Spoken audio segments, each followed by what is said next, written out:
when I went to jump school, General Westmoreland came to the jump school and said, Ralph, he said, Ralph, there's a regular engineer captain with you in jump school. Would you let him be class commander? Because this is going to mean a lot to his future. And being a medical officer, it won't mean a lot to yours.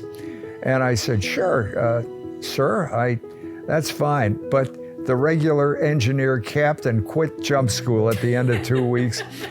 And the general, all of a sudden, I got a call to the general's office, and he said, Ralph, will you take command? I said, yeah. I remember the first jump I made it with General Westmoreland.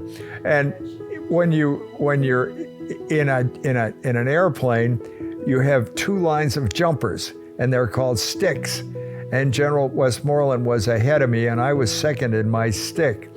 And then he unhooked his static cord and hooked it up behind me, and he said, after you, doctor. Do you ski, by the way?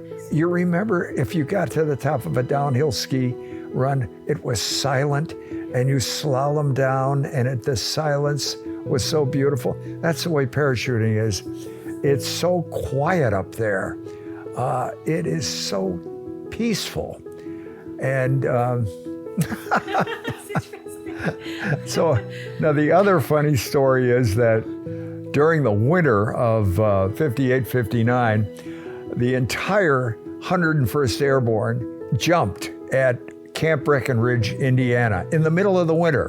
One battle group after another, 1,800 jumpers coming in there in a span of about 4 or 5 days.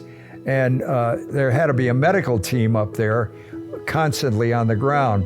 And I commanded that, and I had 2 helicopters, a platoon of medical corpsmen, and the medical helicopter pilots, and some other assets.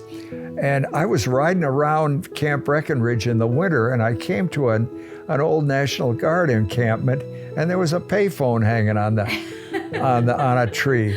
And I happened to have a bunch of quarters in my pocket, and I called Eugenie in New York. I hadn't talked to her for about 9 months. And I said, look, we're having a New Year's Eve party at Fort Campbell.